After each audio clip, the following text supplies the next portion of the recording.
الحمد لله نحمده ونستعينه ونستغفره ونؤمن به ونتوكل عليه ونعوذ بالله من شرور أنفسنا ومن سيئات أعمالنا من يهده الله فلا مضل له ومن يضلله فلا هادي له ونشهد أن لا إله إلا الله وحده لا شريك له ونشهد أن سيدنا ونبينا ومولانا محمد وعلى آله وأصحابه أجمعين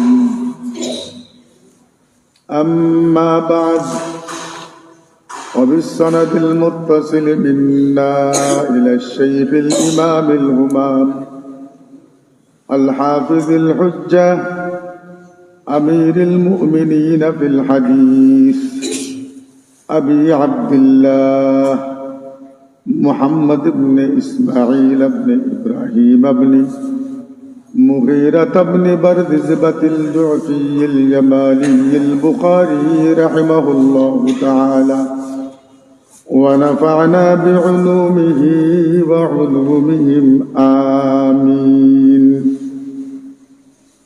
بسم الله الرحمن الرحيم. أنه قال: باب قول الله: ونضع الموازين القسط ليوم القيامة وأن بني آدم أعمال بني آدم وقولهم يوزن أو توزن. وقال مجاهد: القسطاس العدل بالرومية، ويقال القسط مصدر المقسط وهو العادل، وأما القاسط فهو الجائر. وبه قال حدثنا أحمد بن أشكاب قال حدثنا محمد بن فضيل عن عمارة بن القعقاع عن أبي ذرعة عن أبي هريرة رضي الله تعالى عنه قال: قال النبي صلى الله عليه وسلم: كلمتان حبيبتان إلى الرحمن خفيفتان على اللسان ثقيلتان في الميزان سبحان الله وبحمده سبحان الله العظيم سبحان الله وبحمده سبحان الله العظيم سبحان الله وبحمده سبحان الله العظيم.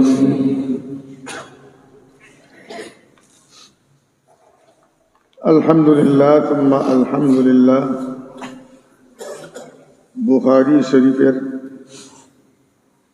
আখিরি অধ্যায় আখিরি বাব তার মাতাহাতে আখিরি হাদিস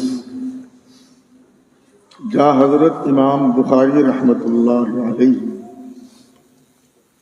জিলদে সানির শেষ রিওয়ায়াত হিসাবে এই কিতাবে নিয়ে এসেছেন এবং এই রিওয়ায়াতের উপরেই হযরত ইমাম বুখারী রাহমাতুল্লাহ আলাইহি বুখারী শরীফকে ইখতিতাম করেছেন। হযরত উলামায়ে কেরাম, আজিজ তলাবা, আমরা যে সমস্ত আকাবিরিনদের কাছে খতমে বুখারীর মজলিসে অংশগ্রহণ করেছি, ইজাজত প্রাপ্ত হয়েছি, আলহামদুলিল্লাহ,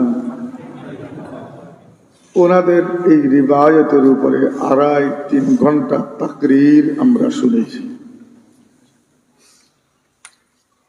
বর্তমান যুগে ইফতেতাহে বুখারীর মধ্যে অনুষ্ঠানের মধ্যে মুখতসর বয়ান জনগণে চায়, আর ইখতিতামে বুখারী শরীফের শেষ সবকেও লোকজন দোয়ায় শরীক হওয়ার নিয়তে আসে, মুখতসর কথা শুনতে চায়। এইভাবে আস্তে আস্তে ইলমে জাওয়াল এই উম্মতের মধ্যে শুরু হয়েছে এবং আরো হবে। আল্লাহ পাক এই ইলমি জাওয়াল থেকে এই উম্মত এবং জামাত ওলামায়ে কেরামকে হেফাজত করুন। এই অধ্যায়টা পড়াইতে আমাদের শুয়ুখ বিলখুসুস শাইখুনা ওয়া মুর্শিদুনা রাহবার মিল্লাত অলিকুল শিরোমণি শাইখুল হাদিস শাইখুত তাফসীর শাইখুত তরিকত মুস্তাজাবুদ দাওয়াত আল্লামা আব্দুল হক আজমি রাহমাতুল্লাহি আলাইহি দরজে ঘন্টার পর ঘন্টা এই রিবায়তের উপরে আমরা তাকরীর শুনেছি। দিল সয়রাব হয়ে যেত, বেতাব হয়ে যেত যে একটা রিবায়তের উপরে, একটা অধ্যায়ের উপরে ওনারা এত ইলমি কথা বলতেন। আল্লাহু আকবার, আল্লাহ।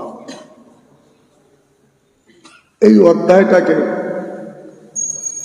তাকরীরের সুবিধার্থে, আলোচনার সুবিধার্থে 12টি ভাগে বিভক্ত করা হয়েছে, অর্থাৎ 12টি বিষয়ের উপর আলোচনা করতেন। আমি অল্প কয়েকটি বিষয়ের উপরে মুখতসর কয়েকটি কথা বলে ইখতিতাম পর্যন্ত যাওয়ার চেষ্টা করব। ঠান্ডা লাগার কারণে আমাদের অবস্থাও ভালো না। আল্লাহ যেহেতু মনোযোগ সহকারে আমাদের শুনতে হবে, আল্লাহ আমাদের তৌফিক দান করুন। হযরত ইমাম বুখারী রহমতুল্লাহি আলাইহি এই কিতাব, না তো কিতাবের নাম বুখারী শরীফ আর না তো ইমাম বুখারীর নাম বুখারী। এই কিতাবের নামও বুখারী শরীফ না, আর এই কিতাব যিনি তালিফ করেছেন হযরত ইমাম বুখারী রহমতুল্লাহি আলাইহি, ওনার নামও বুখারী, ইমাম বুখারী না, বরং বুখারী শরীফের নাম হলো, যা বুখারী শরীফের শুরুতে প্রথম পৃষ্ঠায় লেখা আছে, আল জামি আল মুসনাদ আস সহিহ আল মুখতাসার মিন উমুরি রাসূলিল্লাহ মিন সুনানিহি মিন উমুরি রাসূলিল্লাহ সাল্লাল্লাহু আলাইহি ওয়াসাল্লাম ওয়া সুনানিহি ওয়া আইয়ামিহি। इतना बड़ा नाम इस किताब का है। এই কিতাবের নাম এত বড়, আর বুখারী সাহেবের নামও বুখারী না, বরং ইমাম বুখারী রহমতুল্লাহি আলাইহির কুনিয়ত আবু আব্দুল্লাহ, নাম মুহাম্মদ, ওয়ালিদে গ্রামের নাম হচ্ছে ইসমাইল, দাদার নাম হচ্ছে ইব্রাহিম, পরদাদার নাম মুগীরা। আর বরদিসবা সম্পর্কে লম্বা আলোচনা আছে যে এটা কি তার পরদাদার নাম বা কোনো জায়গার নাম। কেউ বলতেছেন যে বরদিসবা মশহুর এক শখসিয়ত ছিলেন ওই জমানায়, ওনার নাম। ইয়া তো বলতেছেন ইমাম বুখারী রহমতুল্লাহি আলাইহির যে কওম ছিল, এটা কওমের সর্দারের নাম। ইয়া তো বলতেছেন ইমাম বুখারী রহমতুল্লাহি আলাইহির কবিলা, যার মাধ্যমে শুরু হয়েছিল, ওনার নাম ছিল বরদিসবা, যার কারণে বরদিসবার নাম এখানে আসছে। ফালিহাদা হযরত ইমাম বুখারী রহমতুল্লাহি আলাইহি এই কিতাবের ওয়াজহে তালিফ, কেন বুখারী শরীফ ওনার লেখার প্রয়োজন ছিল? 11 বছর বয়সের ভিতরে হযরত ইমাম বুখারী রহমতুল্লাহি আলাইহি 11 বছর বয়সের ভিতরে লক্ষ লক্ষ আহাদিসে নববিয়া সাল্লাল্লাহু আলাইহি ওয়াসাল্লাম সনদ সহ হিফজ করেছিলেন।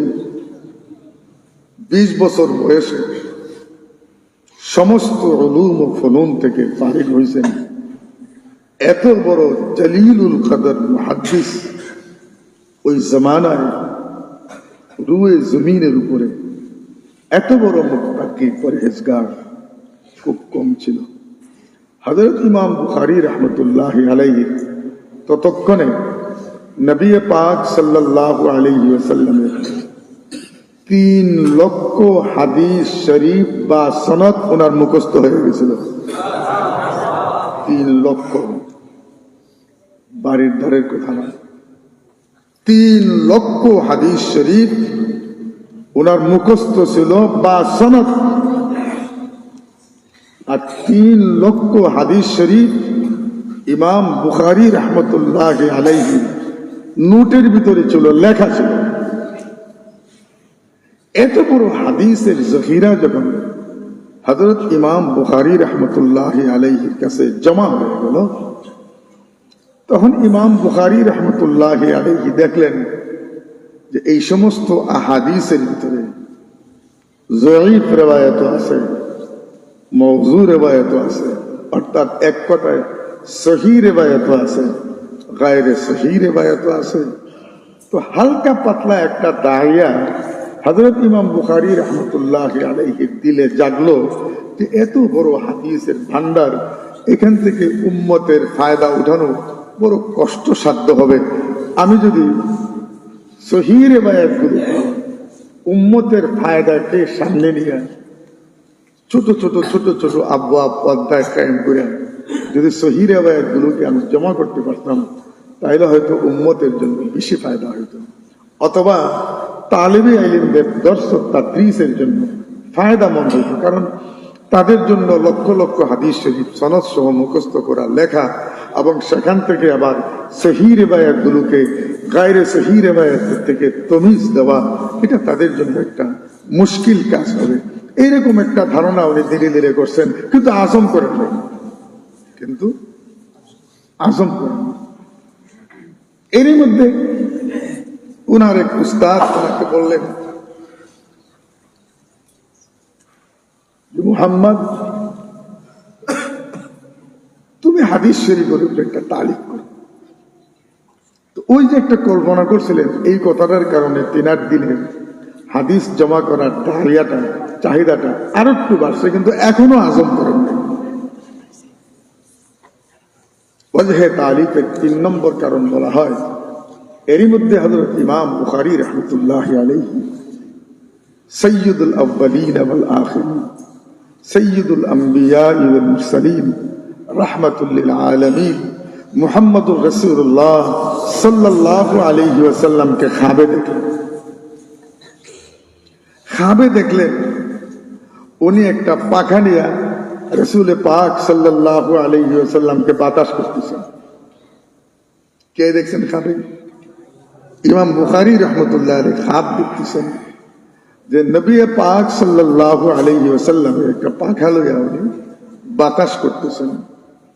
আর নবী পাক সাল্লাল্লাহু আলাইহি ওয়াসাল্লামের জিসিম মুবারকে মাসি আইসা বসতে চায়, কিন্তু পাখার বাড়িতে পাখা দেওয়া উনি মাসিগুলো তাড়াইয়া দিচ্ছেন।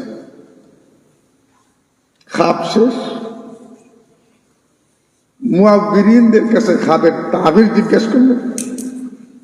এই জন্য এখানে একটা কথা মনে রাখতে হবে যে নবী পাক সাল্লাল্লাহু আলাইহি ওয়াসাল্লামকে খাবে দেখা, এই খাবের মাধ্যমে হুজুর পাক সাল্লাল্লাহু আলাইহি ওয়াসাল্লাম উম্মতকে আল্লাহর পক্ষ থেকে কোন একটা বিষয়ের দিকে ইশারা করেন, কোন একটা বিষয়ের দিকে ইশারা করেন। এটা হয় উনি খাব দেখনেওয়ালা নিজে বুঝবেন, আর নিজে যদি না বুঝেন এমন একজন হাক্কানি আলেমে দ্বীনের কাছে ওই খাব বয়ান করবেন যে রাসূল পাক সাল্লাল্লাহু আলাইহি ওয়াসাল্লামকে তিনি দেখেছেন, কখন দেখেছেন, কি হালতে দেখেছেন, তার উপরে ভিত্তি করে তিনি আল্লাহর রাসূলকে দেখেছেন, সেই হিসাবে ওই খাবের তাবির হবে, ব্যাখ্যা হবে। বহরহাল হাদিসে নিয়ামত হিসাবে জানে না আগামী খতম বুখারী পর্যন্ত হায়াত এই পাপিষ্টের আছে কিনা আল্লাহ পাক ভালো জানেন। আল্লাহ রাব্বুল আলামিন আমাকে বহুবার নবী পাক সাল্লাল্লাহু আলাইহি ওয়াসাল্লাম খাবের মধ্যে দিদার নসিব করছে। বুখারী শরীফ পড়ার আগেই আমি যে মাদ্রাসায় ছিলাম, ইসলামী আরবি মহাবিদ্যালয় জামিয়া সাদিয়া রায়দার, এই মাদ্রাসার বাণী বড় বুজুর্গ মানুষ ছিলেন, উপমহাদেশের মধ্যে বহুত বড় বুজুর্গ মানুষ ছিলেন হযরত সাদ সাহেব রহমতুল্লাহ আলাইহি। এই কারণে ওনার আওলাদ নামের সাথে সাদি লাগাইতেন।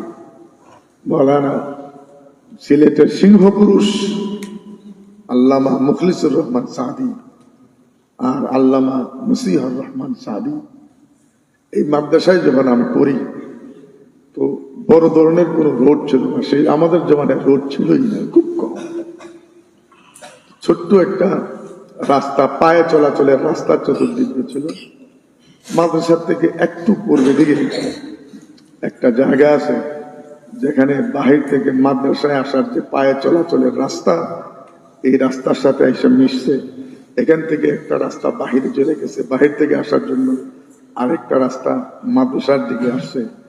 আমি দেখলাম ওই রাস্তার এই মোড়ের ভিতরে দুইজন লোক, আমি আমার অহমগ মনে হয়, ছাত্র জমানের কথা বলতেছি, আমি চিন্তাও করি নাই। ওনারা বড় একটা খাঞ্চা নিচ্ছেন এবং ওই রাস্তায় বসে খানা খাওয়ার প্রস্তুতি নিচ্ছেন। আমি যখন সামনে গেলাম, সালাম দিলাম, সাথের লোকজন আমাকে জিজ্ঞেস করেন, তুমি কি জানো কাকে তুমি সালাম দিছো? আমি বললাম যে আমি তো ওনাকে কোনোদিন দেখিনি। তিনি বললেন মুহাম্মদুর রাসূলুল্লাহ সাল্লাল্লাহু আলাইহি ওয়াসাল্লাম।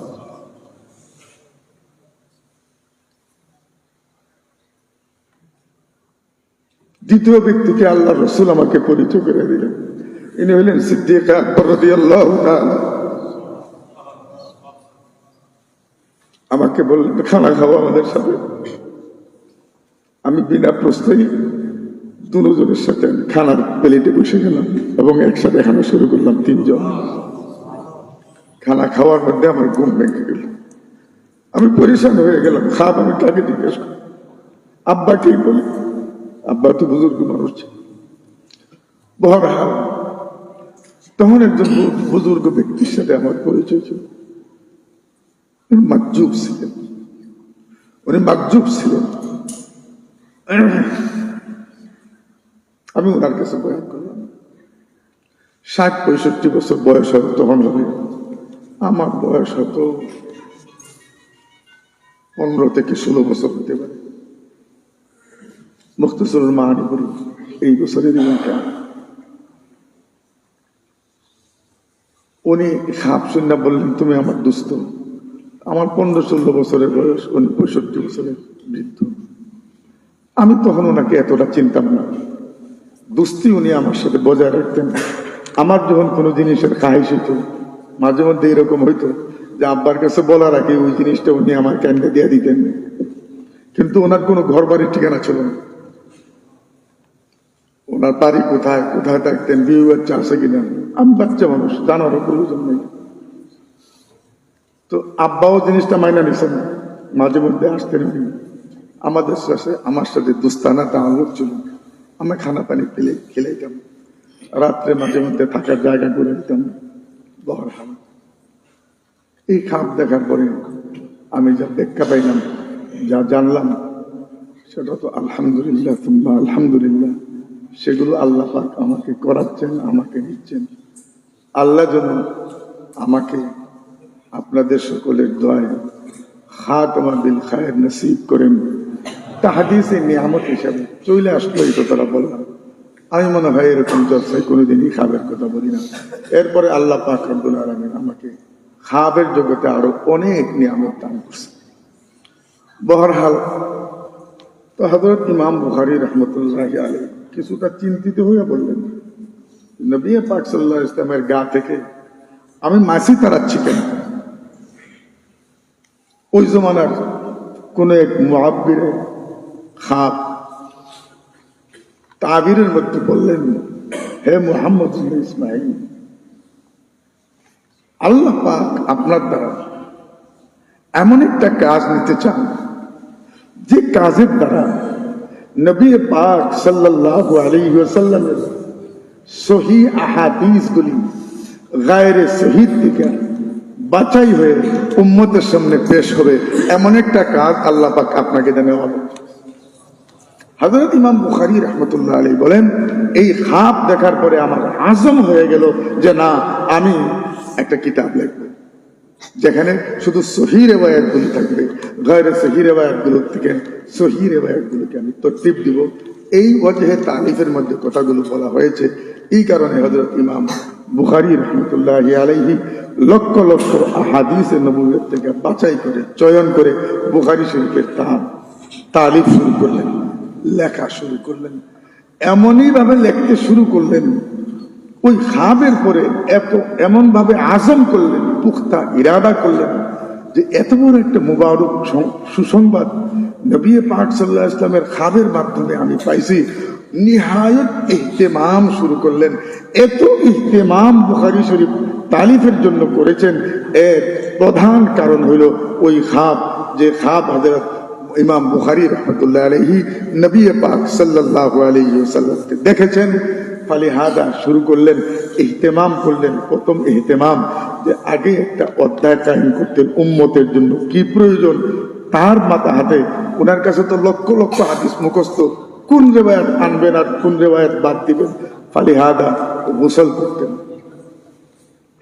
এক একটা রিওয়ায়াতের জন্য, কমপক্ষে ওযু তো করতেনই, 2 রাকাত নামাজ পড়তেন, অতঃপর ইস্তেখারা করতেন, আল্লাহর কাছে সাহায্য চাইতেন। হে আল্লাহ, আমার কাছে এত এত রিওয়ায়াত আছে নবী পাক সাল্লাল্লাহু আলাইহি ওয়াসাল্লামের সহিহ হাদিস, এত সহিহ হাদিস আমার কাছে আছে, আমি কোন হাদিসটা এই তরজমাতুল বাবের মাথা হাতে এই অধ্যায়ের নিচে আনবো।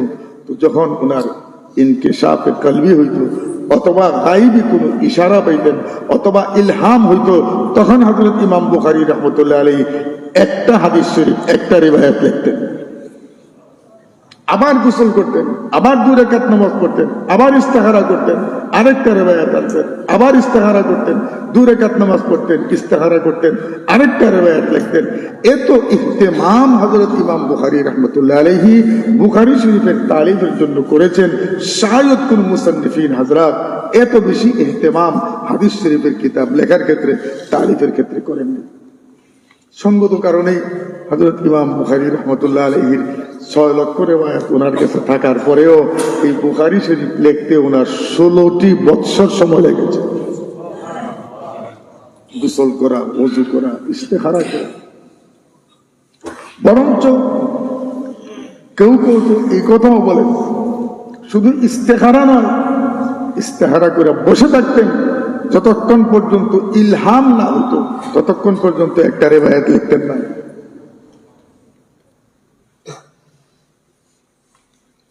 মুআররিখিনগণ তো আরো বলেন যে কখনো কখনো ইমাম বুখারী রাহমাতুল্লাহ আলাইহির ব্যাপারে এইরকম ঘটেছে যে অনেকগুলো সহিহ রিওয়ায়াত, কোন রিওয়ায়াত বাদ দেন, কোন রিওয়ায়াত আনবেন, উনি ইস্তেখারা কইরাও কোনো ডিসাইড করতে পারতেছেন না, সমাধানে আসতে পারতেছেন না। তো মুরাকাবা করতেন, রাসূল পাক সাল্লাল্লাহু আলাইহি ওয়াসাল্লামের দিকে মুতাওয়াজ্জা হইতেন, নবী পাক সাল্লাল্লাহু আলাইহি ওয়াসাল্লামের পক্ষ থেকে ইশারা হইতো, ও মুহাম্মদ তুমি এখানে এই রিওয়ায়াতটা আনো। তখন হযরত ইমাম বুখারী রাহমাতুল্লাহ আলাইহি ওই রিওয়ায়াতটা আনতেন। এই জন্য বুখারী শরীফকে ইলহামি কিতাব বলা হয়, বুখারী শরীফকে ইলহামি কিতাব বলা হয়। সারা ওয়াত্তাফাকাল উম্মাহ, উম্মত এই কথার উপরে এখন ইত্তেফাক। জামানায়ে কদিমের মধ্যে ইখতিলাফ ছিল যে আসহুল কুতুব লিইমাম মুসলিম আও আসহুল কুতুব লিইমাম বুখারী। ইমাম বুখারী রাহমাতুল্লাহ আলাইহির কিতাব সবচেয়ে বেশি সহিহ, নাকি না হযরত ইমাম মুসলিম রাহমাতুল্লাহ আলাইহির কিতাব সবচেয়ে বেশি সহিহ। তার মধ্যে জামানায়ে কদিমে ইখতিলাফ থাকলো, পরবর্তীতে উম্মত এই কথার উপরে ইত্তেফাক হয়ে গেছেন, মুত্তাফিক হয়ে গেছেন এই কথার উপরে যে রুয়ে জমিনের উপরে আর আসমানের নিচে, রুয়ে জমিনের উপরে আসমানের নিচে আসহুল কুতুব বা'দা কিতাবিল্লাহি তাআলা আল জামিউ সহিহ লিল ইমাম বুখারী রাহিমাহুল্লাহু তাআলা। আল্লাহর পবিত্র কালাম কোরআনে কারীমের পরে দুনিয়ার মধ্যে সবচেয়ে বিশুদ্ধতম কিতাব হচ্ছে আল জামিউ সহিহ লিল ইমাম বুখারী রাহিমাহুল্লাহ। এত বড় মাকাম আল্লাহ তাআলা হযরত ইমাম বুখারী রাহমাতুল্লাহ আলাইহি দান করেছেন। এই 6 লক্ষ রিওয়ায়াতের কথা তো ওনার সওয়ানিহে উমরিতে লেখা, কিন্তু মুহাদ্দিসিন হযরতের ধারণা এইগুলোর হিসাব পাওয়া গেছে। এই হিসাবের বাহিরেও আরো বহু রিওয়ায়াত হযরত ইমাম বুখারী রাহমাতুল্লাহ আলাইহির কাছে মওজুদ ছিল। ওই সময় তো ইতিহাস কিভাবে লেখা হতো। ফালিহাদা এত লক্ষ লক্ষ রিওয়ায়াতের মধ্য থেকে 3 নম্বর বহস হইল হযরত ইমাম বুখারী রাহমাতুল্লাহ আলাইহি কতগুলো রিওয়ায়াত আছে। এই মুখতাসর কথা বলে বলে আর সামনে যাচ্ছি। হযরত ইমাম বুখারী রাহমাতুল্লাহ আলাইহি কতটি হাদিস এই বুখারী শরীফের ভিতরে আনছেন। হযরত আল্লামা নববী রাহমাতুল্লাহি আলাইহি আর ফতহুল বারিওয়ালা এই দুইজন ঐক্যমত্যে বলেছেন যে বুখারী শরীফের ভিতরে বা তাকরার ৭,২২৫টি হাদিস শরীফ আছে। ৭,২২৫টি। কত বড় মেহনত করতে হয়েছে যে লক্ষ লক্ষ হাদিস শরীফ থেকে ৭,০০০ হাদিস শরীফকে একসাথে করা। কি পরিমাণ মেহনত করতে হয়েছে লক্ষ লক্ষ হাদিস থেকে এক একটা হাদিস। কিন্তু হযরত আল্লামা ইবনুল হাজার আসকালানী রাহমাতুল্লাহি আলাইহি উনি বলেন যে না, ওনার মতে হইল বুখারী শরীফের ভিতরে বা সনদ বা তাকরার বুখারী শরীফের ভিতরে ৭,৩৭৫টি হাদিস আছে। কার মতামত এটা? হযরত ইবনুল হাজার আসকালানী রাহমাতুল্লাহ। বহরহাল হযরত ইমাম বুখারী রাহমাতুল্লাহ আলাইহি কিতাব তালিফ করলেন। ইমাম বুখারী রাহমাতুল্লাহ আলাইহি ইবতিদা সারা দুনিয়ার হাজারো কিতাব ইলমে হাদিসের মধ্যে লেখা হয়েছে। কেউ কিতাব সালাত থেকে ইবতিদা করছেন, কেউ কিতাব ঈমান থেকে ইবতিদা করছেন, কেউ কিতাব তাহারত থেকে ইবতিদা করছেন। কিন্তু হযরত ইমাম বুখারী রাহমাতুল্লাহ আলাইহি তাআম্মুকে ইলমি আর ফরাসত এত গভীর ছিল, এত গভীর ছিল যে হযরত শাহ আনওয়ার কাশ্মীরি রাহমাতুল্লাহ আলাইহি বলেন এখন পর্যন্ত উম্মতের কাছে বুখারী শরীফ ঋণী এই কথার উপরে যে হযরত ইমাম বুখারী রাহমাতুল্লাহ আলাইহির ফরাসত অনুযায়ী আজ পর্যন্ত বুখারী রাহমাতুল্লাহ আলাইহির বুখারী শরীফের মুকম্মল কোন সরা এখনো উম্মত এটার হক আদায় করে লিখতে পারেন না। সুবহানাল্লাহ ওয়া বিহামদিহি। খাতিবুল মুহাদ্দিসিন হযরত শাহ আনওয়ার কাশ্মীরি রাহমাতুল্লাহ আলাইহি বলতেন যে আমি সমস্ত কিতাব তাসনিফ করতে পারবো, কিন্তু 2টা কিতাব তাসনিফ করতে পারবো না। একটা হলো বুখারী শরীফ আর একটা হলো হেদায়াত শরীফ। কারণ বুখারী শরীফের তারতিব আয়াতে কুরআনিয়ার সাথে সাথে হযরত ইমাম বুখারী রাহমাতুল্লাহ আলাইহি এমন ফরাসত আর তাআম্মুকে ইলমের নিদর্শন রেখে গেছেন যে তখন থেকে নিয়ে এই পর্যন্ত বুখারী শরীফের সরা হইতেছে শায়দ কিয়ামত পর্যন্ত বুখারী শরীফের তাসহিহ হইতে থাকবে, তারপরও বুখারী শরীফের হক আদায় হবে না। এইভাবে তিনি কিতাবকে তরতিব দিচ্ছেন আর কায়েম করছেন। এই জন্য শাহ আনওয়ার কাশ্মীরি রাহমাতুল্লাহ আলাইহি বলেন যে বুখারী শরীফের মতো কিতাব আমি লিখতে পারবো না। আর হেদায়াত শরীফ এমন ভাবে মাসাইলগুলো তারতিব দেওয়া হয়েছে, যদি হেদায়াত পরিপূর্ণভাবে কোন আলিম বুঝেন তো রুয়ে জমিনের ভিতরে তার চেয়ে বড় পণ্ডিত কেউ হইতে পারেন। যত মাসাইল যা গেছে, যা আছে, যা সামনে আসবে, গৌর ফিকির করলেই তার সমাধান পাওয়া যায়, গৌর ফিকির করলেই তার সমাধান। এই জন্য উনি বলতেন যে না তো বুখারী শরীফ আমি লিখতে পারবো আর না তো আমি হেদায়াত শরীফ লিখতে পারবো। বহরহাল তো হযরত ইমাম বুখারী রাহমাতুল্লাহ আলাইহি ইবতিদাও আনুকা, বুখারী শরীফ কিতাবও আনুকা, এমন একটা আনুকা ইবতিদা করছেন, বাবুল ওহীর দ্বারা ইবতিদা করছেন। কোন কোন নুসখার মধ্যে কিতাবুল ওহী আছে। বহরহাল আমরা যে নুসখা পড়াইতেছি নুসখা তো বাবুল ওহী আছে। তো বাবুল ওহীর দ্বারা ইবতিদা করছেন। ইবতিদার 2-4টা কথা বললে তো ইন্তেহার কথা মিল হয়ে যাবে। কিসের দ্বারা শুরু করছেন? বাবুল কাইফা কানা বাদুল ওহী ইলা রাসূলিল্লাহি সাল্লাল্লাহু আলাইহি ওয়াসাল্লাম। বাবুল ওহীর দ্বারা কিতাব শুরু করেছেন। এইরকম ইবতিদা হাদিস শরীফের কোন কিতাবের কোন মুসান্নিফ কোন মুআল্লিফ করেন না। ওইখানে শুরুতে তোমাদের আসাদা বলছেন, আমিও বলছি যে হযরত ইমাম বুখারী রাহমাতুল্লাহ আলাইহির মাকসাদ ওহির সাথে পরিচয় করাইয়া আল্লাহ পাক রব্বুল আলামিনের ওয়াহদানিয়তকে সাবিত করা, যে ওয়াহদাহু লা শারীকা লাহর পক্ষ থেকে যতক্ষণ পর্যন্ত ওহী না আসবে ততক্ষণ পর্যন্ত নবীর নবুয়ত সাবিত হবে না, আর যতক্ষণ পর্যন্ত নবীর নবুয়ত প্রমাণ না হবে ততক্ষণ পর্যন্ত ওনার উপরে উম্মতের জন্য ঈমান আনা জরুরি না। আমি মুখতাসার বলতেছি, বহস একটা ব্রেকে চলে যেতেছে। আগে তো নবীর নবুয়ত সাবিত হবে, নবীর নবুয়ত সাবিত হইতে গেলে ওহী আসতে হবে। ওহী কার পক্ষ থেকে আসে? ওহী কার পক্ষ থেকে আসে? সঙ্গত কারণেই হযরত ইমাম বুখারী রাহমাতুল্লাহ আলাইহি বাবুল ওহীর মাধ্যমে কিতাবুত তাওহীদের দ্বারাই শুরু করেছেন, তাওহীদের বয়ান দ্বারাই শুরু করেছেন, আর সর্বশেষ বাবু কিতাবও হযরত ইমাম বুখারী রাহমাতুল্লাহ আলাইহি তাওহীদের দ্বারাই শেষ করেছেন। আউয়াল শুরুর দ্বারাও আল্লাহ পাকের ওয়াহদানিয়ত সাবিত করছেন,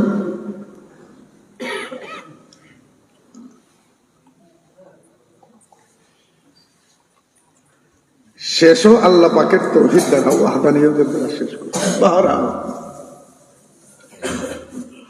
তো নবীর নবুয়ত সাবিত হয়ে গেল।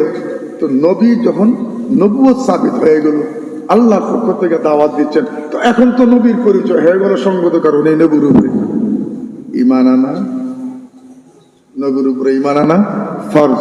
সঙ্গত কারণে হযরত ইমাম বুখারী রাহমাতুল্লাহ আলাইহি বাবুল ওহীর মধ্যে কুল মাত্র 6টা রিওয়ায়াত আনছেন। কয়টা রিওয়ায়াত আনছেন? এমন 6টা রিওয়ায়াত আনছেন যে 6 রিওয়ায়াতের ভিতরে ওহীর পুরা মগজ মিন ও আন হযরত ইমাম বুখারী রাহমাতুল্লাহ আলাইহি বয়ান করছেন। আমরা শায়দ যদি 100 রিওয়ায়াত বয়ান করি, তারপরে ওই 6 রিওয়ায়াতের ভিতরে যে মগজ যেভাবে ঈমান ও ইশারাতান ইখতিসারান ও ইজমালান হযরত ইমাম বুখারী রাহমাতুল্লাহি আলাইহি আল্লাহর ওয়াহদানিয়ত এবং ওহীর বাপটাকে সাবিত করে নবীর নবুয়তকে সাবিত করছেন, শায়দ এইরকম ইবতিদা অন্য কোন কিতাবের মধ্যেই নেই। ফলে হাজা এরপরে কিতাবুল ঈমান শুরু করছেন। এখন তোমরা এই নবীর পরিচয় করছো, ঈমানদার হও। ঈমান যখন হয়ে গেছে তখন আমালের প্রশ্ন আসে। তো হযরত ইমাম বুখারী রাহমাতুল্লাহ আলাইহি কিতাবুস সালাত শুরু করবেন, কিন্তু কিতাবুস সালাত যেন শুরু করেন নাই, কারণ সালাতের জন্য তাহারত হইল শর্ত, সালাতের জন্য তাহারত হলো শর্ত। ফলে হাজা শর্তকে আগে মুকদ্দম করছেন, অতঃপর মাশরুতকে হযরত ইমাম বুখারী রাহমাতুল্লাহ আলাইহি পরে বয়ান করেছেন। ফলে হাজা এইভাবে তরতিব কায়েম করেছেন। যেই বাবটা আমাদের সামনে এখন শেষ বাব হিসাবে তিলাওয়াত করা হয়েছে, তার মধ্যে জমানায় কাদিমের মধ্যে হযরত ইমাম বুখারী রাহমাতুল্লাহি আলাইহির উপরে ইশকাল যে উনি এত বড় একজন ইমাম, আমিরুল মুমিনিন ফিল হাদিস, অথচ রাসূল পাক সাল্লাল্লাহু আলাইহি ওয়াসাল্লামের হাদিস শরীফের মধ্যে আছে কুল্লু আমরিন যিবালিন লাম ইবদা বিসমিল্লাহি তাআলা ফাহুয়া আবতার ওয়া ফি রিওয়ায়াতিন কুল্লু আমরিন যিবালিন লাম ইবদা বিলহামদিল্লাহি তাআলা আও বিলহামদিল্লাহ ফাহুয়া আবতার وفي رواية ثالث قال رسول الله صلى الله عليه وسلم كل أمر جبال لم يبدأ باسمه تعالى أو بذكره تعالى فهو أخطأ। উমুমান মশহুর 3টা রিওয়ায়াত, যে যখন কোন কাজ আমরে জিবাল শুরু করা হয়, ইয়া তো বিসমিল্লাহ দ্বারা শুরু করা, ইয়া তো হামদালাত দ্বারা শুরু করা, ইয়া তো আল্লাহ পাকের কোন একটা নাম দেয়া, একটা জিকির দ্বারা শুরু করা। তো হযরত ইমাম বুখারী রাহমাতুল্লাহ আলাইহি বিসমিল্লাহির রহমানির রহিম দ্বারা শুরু করছেন, আর দুনিয়ার तमाम মুসান্নিফিন হযরত বিসমিল্লাহির রহমানির রহিম আলহামদুলিল্লাহি রাব্বিল আলামিন। তো উনাদেরকে যদি জিজ্ঞেস করা হয় আপনারা তাসমিয়া দ্বারা শুরু করার সাথে সাথে আবার হামদালা কেন শুরু করলেন, তিনি বললেন ইত্তাবান লিল কুরআন, কুরআনের ইত্তেবা করে আমরা আগে বিসমিল্লাহ লিখছি, অতঃপর হামদালার বয়ান করছি। কেন? আল্লাহ তাবারক ওয়া তাআলা পবিত্র কালামে পাক শুরু করেছেন কিসের দ্বারা?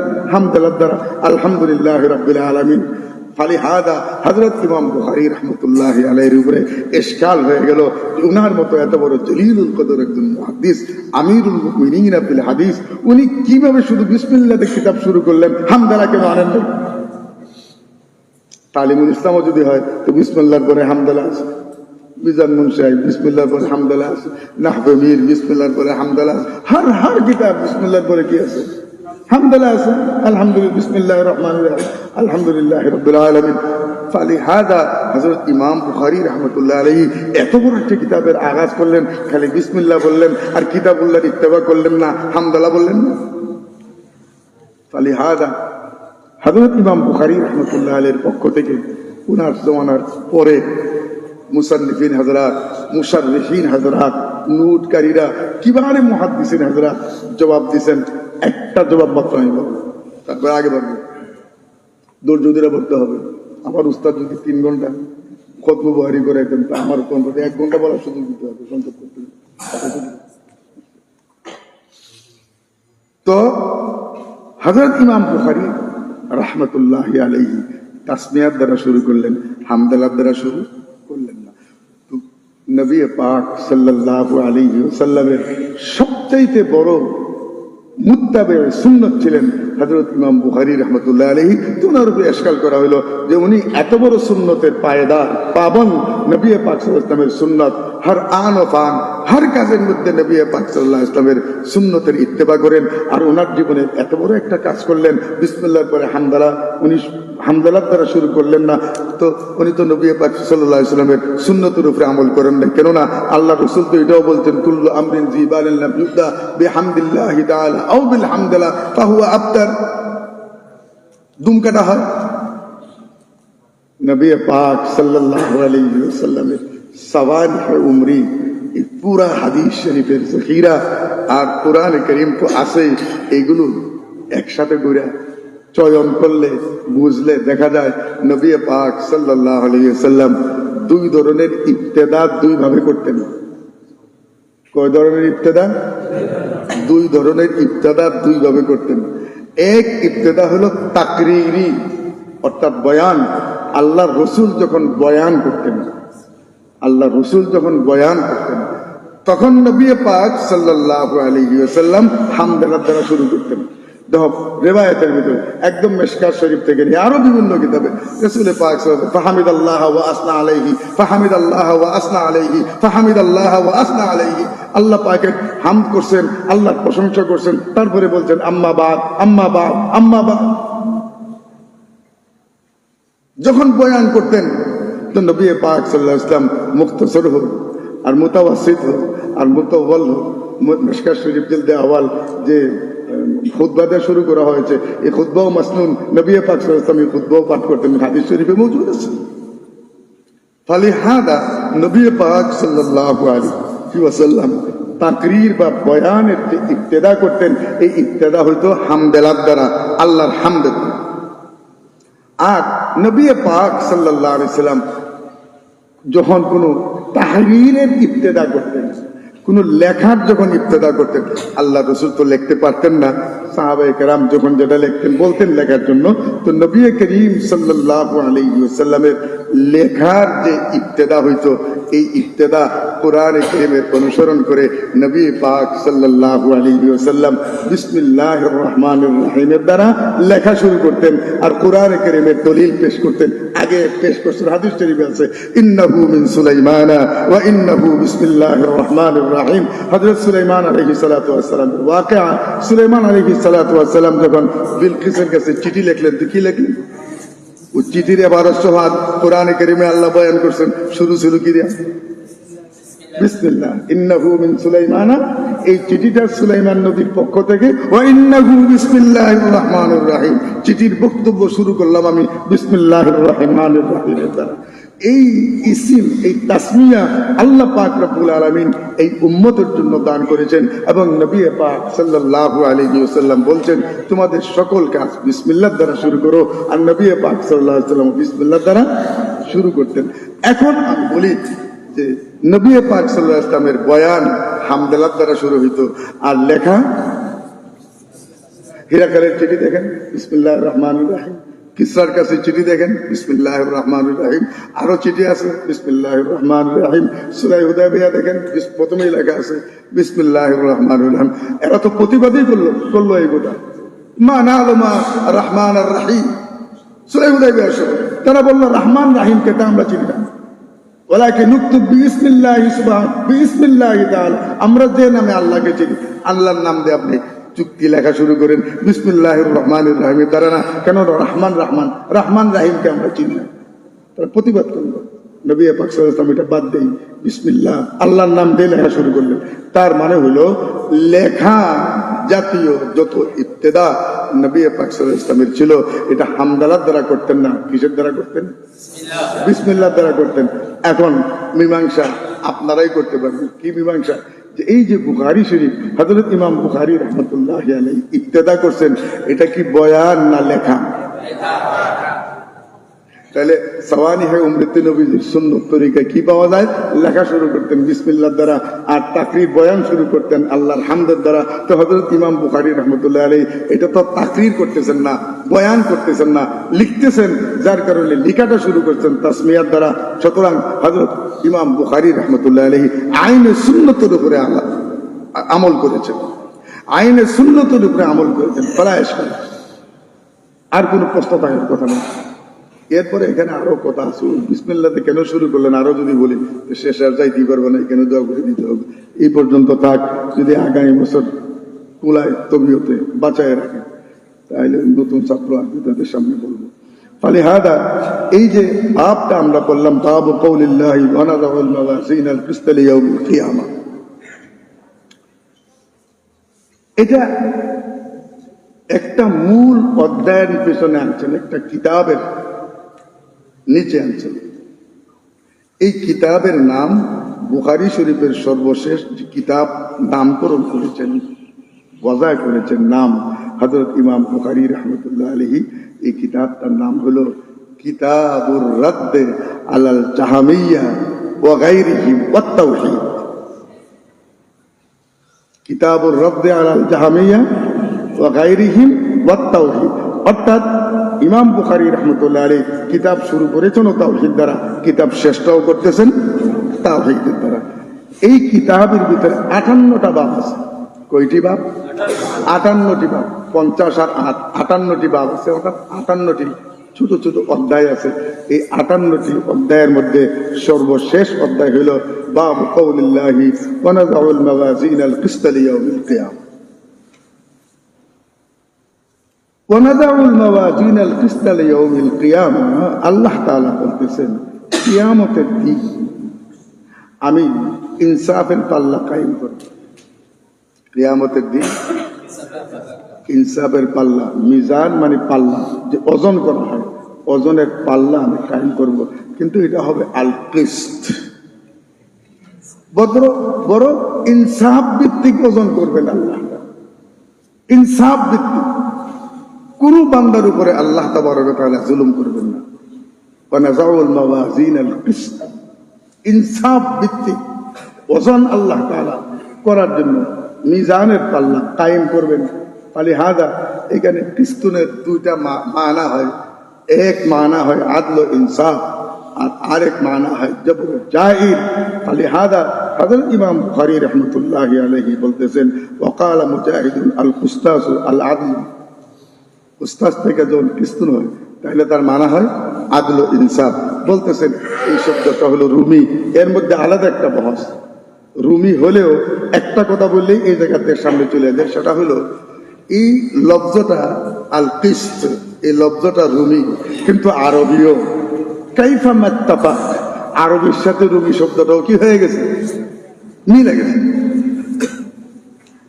فلهذا وقال مجاهد القسطاس والقسطاس العدل بالرومية ويقال القسط مصدر المقسط, এটা যদি মুকসিদ থেকে যদি তার মাসদার হয় তারে ওয়াল আদিল, এটা হলো ইনসাফ। ওয়া আম্মাল কাসিদ, এটা যদি কাসিদের থেকে যদি মাসদার হয় তাহলে তার মানে হলো ফাহুয়াল জাইজ। এরপরে হযরত ইমাম বুখারী রাহমাতুল্লাহি আলাইহি সনদের দ্বারা রিওয়ায়াতের আঘাত করবেন, কিন্তু এই কিতাবের মধ্যে সর্বশেষ এই রিওয়ায়াত কি নিয়তে হযরত ইমাম বুখারী রাহমাতুল্লাহি আনবেন, কি বুঝাইতে চাচ্ছেন, কাদের পক্ষে এবং কাদের বিপক্ষে কিতাবুত তাওহীদের মধ্যে এই ভাবটা আনছেন। এর উদ্দেশ্য হলো যে ইসলামের নামে ওই জমানায়ও অনেকগুলি ফিরকা ছিল, 4টা ছিল মশহুর, আরো 4টা ছিল গায়রে মশহুর, এই 8টা ফিরকা বাতিলা। আর বর্তমান জমানায় কতগুলো ফিরকা বাতিলা তার কোনো শেষ নেই। এই মশহুর ফিরকা বাতিলা এটা হলো আপনার জাহামিয়া, কাররামিয়া, কাদরিয়া, মুতাজিলা ওয়াগায়রা। এই এদের মধ্যে একটা জামাত বড় প্রতিষ্ঠিত ছিল, এটার নাম হলো, এই জামাতের নাম ছিল হলো মুতাজিলা। জামাতের নাম কি ছিল? মুতাজিলা। এরা যুক্তি ছাড়া ইসলামের কোন হুকুম মানত না। তার সাথে আরো আছে, এদেরকে সামনে নিয়ে কথাগুলি বলি। এরা যুক্তি ছাড়া ইসলামের কোন হুকুম মানত না। যুক্তিতে না আসলে এটা কিসের কথা? যে কথা যুক্তিতে আসে এটা তারা মানত, যেটা যুক্তিতে আসে না এটা তাদের পক্ষ থেকে বানাই একটা তাবিল করতো, একটা ব্যাখ্যা করে তারপরে ওইটারে মানত। কারণ কোরআনের আয়াত যুক্তির ভিতরে আসে না, তখন এটা তো মানতে তারা বাধ্য, তাহলে কাফির হয়ে যাবে, জমানা তাদেরকে কুফরি ফতোয়া দিবে। সুতরাং ওই আয়াতের তাদের মন গড়া একটা ব্যাখ্যা করতো, তাহরিফ করতো। তাহলে হ্যাঁ দেয় ওরা বলে এই কথা যে এইখানে যে নবী পাক সাল্লাল্লাহু আলাইহি ওয়াসাল্লাম যে রিওয়ায়াতটা সামনে আনতেছেন, মূল বিষয়টাকে বলতেছেন, ওয়া আন্না আমালা বনি আদম ওয়া কাওলাহুম ইউজান।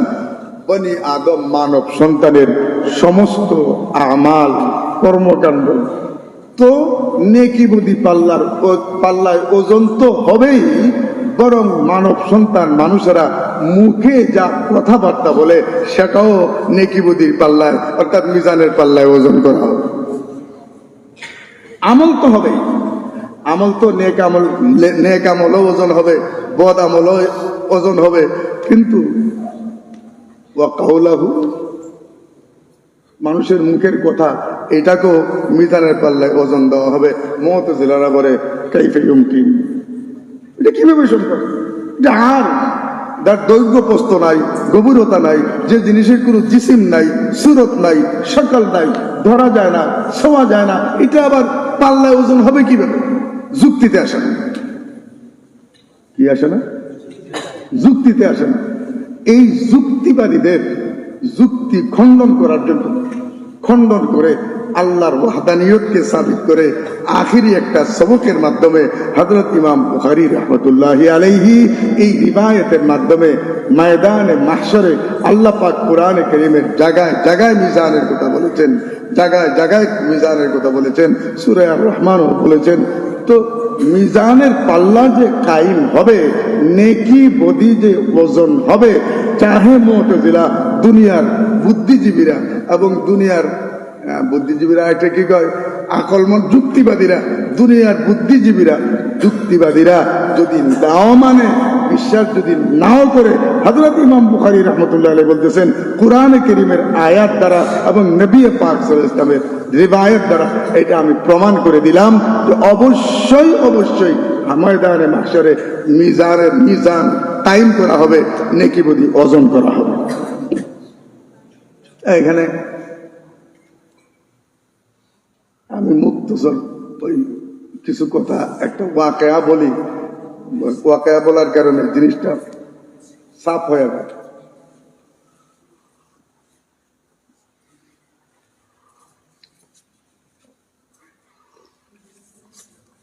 ওয়াকিয়া আমার না, এটা বড়দের ওয়াকিয়া। এক দেশে ছিল এক বাপ, তার ছিল এক ছেলে, ছিল তারা মোটামুটি গরিব।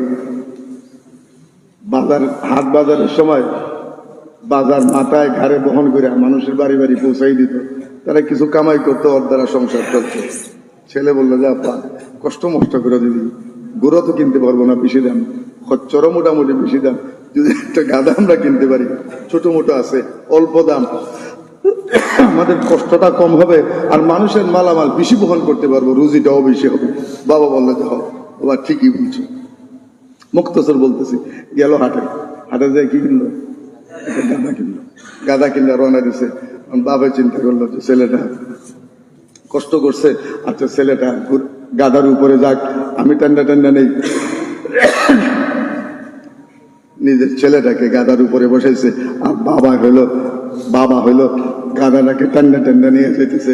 বাজারের কিছু দূর যাইতে না যেতে একদল বুদ্ধিজীবী বসে রয়েছে, একদল যুক্তিবাদী বসে রয়েছে।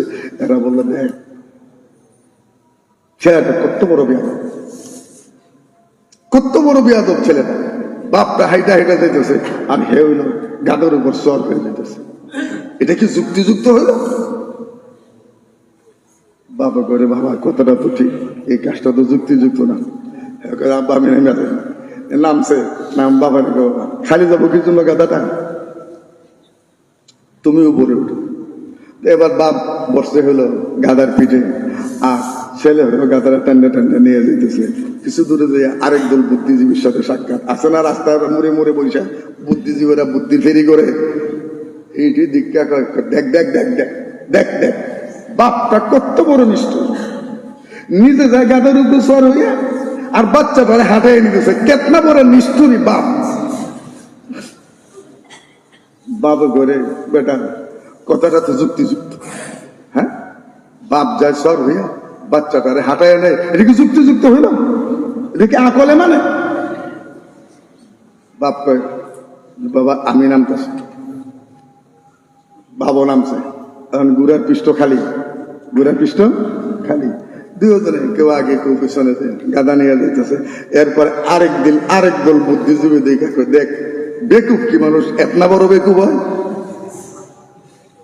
গাদাটা লইয়া যেতেছে, বাপ আছে বেটা আছে, হয় বাপ সোয়ার হবে না হয় বেটা সোয়ার হবে, খালি গাদারে একজন আগে একজন পিছনে টাঙ্গা লইয়া যেতেছে, কেতনা বড় বেকুব বাপ বেটা দিও না, এটা কি যুক্তিযুক্ত হলো? যে আসলে এটাও তো যুক্তিযুক্ত না, তখন কি করবো? দুজন হাইটে যাইতেছি, যুক্তিবাদী রেখো এটাও যুক্তিযুক্ত না। বাবার নাম বুঝলাম আমাদের কোনো কাজে যুক্তিযুক্ত হলো না, নামছে, নাম্বা গাদারে ফালাইছে, ফালাই আর দুইটা করে ট্যাঙ্ক মানছে, দুইটা করে সামনের দুইটারে বাঁধছে, পিছনের দুইটারে বাঁধছে, এটারে শীত করেছে, দুই ট্যাঙ্কের ভিতর একটা বাঁশ ঢুকেছে, এক মাথা বাবার গাড়ে আরেক মাথা ছেলের গাড়ে, বলছে যে এবার যুক্তিযুক্ত হয়েছে। এখন যুক্তিবাদীরা আর কিছু কয় না, এখন যে চাইতেছে গাদা কাঁদে লইয়া দিয়ে বাপ বেটা, এখন যুক্তিবাদীরা কিছু কইতেছে না। এই জন্য বলা হয় কোরআন এবং হাদিসের ক্ষেত্রে, কোরআন এবং হাদিসের ক্ষেত্রে, ইসলামের কাওয়ানিনের ক্ষেত্রে, আহকাম এর ক্ষেত্রে, ঈমান ও আমালের ক্ষেত্রে যারা যুক্তির ঘোড়া দৌড়ায় এরা কোনোদিন যুক্তির ঘোড়ার পৃষ্ঠে সওয়ার হইতে পারে না, ঘোড়াই তাদের পিঠে সওয়ার, ঘোড়াই তাদের পিঠে। সঙ্গত কারণে হযরত ইমাম বুখারী রাহমাতুল্লাহ আলাইহি বলেন, আয় মুতাজিলার দলেরা, যুক্তির ঘোড়া বেশি দৌড়াইস না রে, ঘোড়ার পিঠে বেশিক্ষণ থাকতে পারবি না, ঘোড়া তোর পিঠে সওয়ার হইবে।